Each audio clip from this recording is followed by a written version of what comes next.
tragic passing of Elizabeth, but people go, well, he killed Elizabeth. Well, I didn't kill her, but was I a contributing factor to the lifestyle I was living and her being around me all the time? And she overdosed?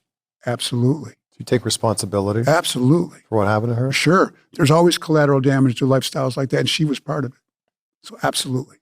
Is it that you were partying Sadly. at the level that you were partying at, and she's so much smaller than you? Yeah, absolutely.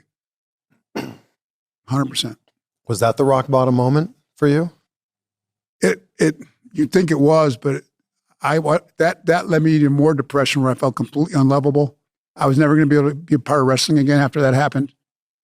Instead of, hate to admit it, who I was back then, instead of being so grieving over the loss of Liz, I was grieving over what this was going to do to me in my career, almost more so.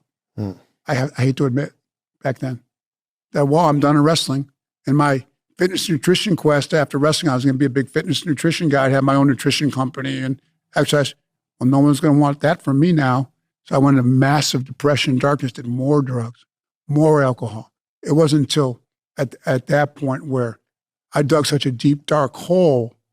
I always thought I could somehow work or be smart enough to get out of it. And I knew I was at the bottom of a pond, man, with no light, and there was no way to the top. And I was drowning in darkness. And that's when I turned to God.